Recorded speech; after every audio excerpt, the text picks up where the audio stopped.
வணக்கம். அன்பேசி மணிமேகுரு. வணக்கம் சாமி. வணக்கம்மா. பட்டின தாயார் அம்மா இறந்த பிறகு அது பிறகு நடந்த கதை என்ன? பட்டின தாயார் அம்மா இறந்துட்டாங்க. அதுக்கப்புறம் அவர் வந்து காரியம் முடிச்சிட்டாரு.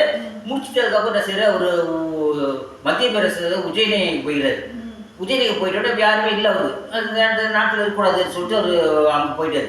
போயிட்டு இரவு நேரம் ஆயிடுச்சு, நைட்டு தங்கணும். அப்போ ஒரு கோயிலில் போய் ஒரு கோயில் இருட்டு ஒரு விநாயகரில் போயிட்டு உட்காந்து அவர் யோகம் பண்ணிக்கிறார், தவம் செய்கிறார். அப்போ வந்து அந்த அந்த நாட்டில் வந்து உஜ்ஜயினி நாட்டில் வந்து பத்திரிக்கையார் மன்னராக இருக்கார். அந்த உள்ள வந்து அங்கே ஒரு இளவரசி இடத்துல வந்து ஒரு இது காண போச்சு, நகையில் காண திட்டு போச்சு. உடனே காவலர் தேடி வர்றாங்க. வரும்போது ஒரு கோயில் திருடனை செஞ்சு அது முடியே வந்து திருடனை செஞ்சு நகையை கொள்ளடிச்ச நகையை வந்து சாமிக்கு பங்குன்னு சொல்லிட்டு தூக்கி போட்டு மீனாக எடுத்து போட்டானுங்க. உடனே காவலர்கள் பார்த்து உள்ளே உட்காந்துறாங்க. எடுத்து வந்தவொடனே அவர் பட்டிதார் கழுத்தில் முத்து மாலை இருக்குது. இது ஏதுன்னு கேட்குறாரு.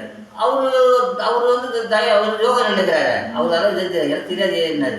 நீரை திட்டு வந்துக்கிற அப்போ இது ஏது அரசர் உள்ள இருந்து முத்து மாலை உட்காந்து வந்து சொல்லிட்டு கைது பண்ணிடுறாங்க. உடனே கைது பண்ணிட்டு என்ன செய்கிறாங்க, மன்னர் கேட்கும்போது நான் எடுக்கலன்னு சொல்லும்போது நம்பலை. அப்போ தண்டனை கொடுத்துருக்காரு. இவர் கடிதத்தில் எடுத்து கேட்குறாரு அரசர். அவர் பேர் பத்திரிக்கிறார் அந்த நாட்டு மன்னர். அப்புறமேட்டு ஒரு கழுகு மரத்தை ஏற்றும் போது அவர் கேட்குறாங்க, கடைசி ஒன்றுனா ஒன்று கடைசி ஒன்று என்ன ஒன்று நிறைவேற்று உங்கள் இது கடைசி இதை சொல்லியிருக்காரு.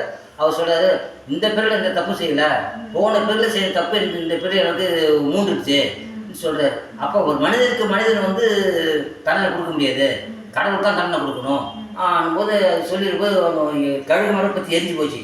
இது கேள்விப்பட்ட அரசர் மன்னர் உடையாந்து நீ சாதனம் இல்லைன்னு சொல்லிட்டு காலில் விழுந்துட்டாரு. பட்டினர் காலில் வந்து மற்ற நானும் கூட வந்துடுறேன், இந்த நாடு தேவை இந்த விட்டு வந்துடுறாரு. வந்துட்டு அப்புறம் ஒரு கோயில் திருவிழை மரத்தில் தங்கியிருக்கிறாங்க.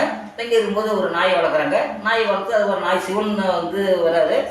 அது சாப்பாடு கேட்குறாரு, கொடுக்கல. நாயை வந்து அப்புறம் நாய் வளர்க்குற இடத்துல அவர் கூட இருக்கிற கூட்டாளி அவர் குடும்ப சார் வந்து கேட்க சொல்கிறாரு. அப்படி தான் அவர் வந்து சாப்பிடுறது.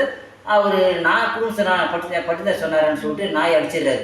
அது நாய் செத்து போய் ஒரு இளவரசியாக பிறந்து அவர் பத்திரிகையார் கல்யாணம் வருது கதை. அது போயிட்டே இருக்கோம்.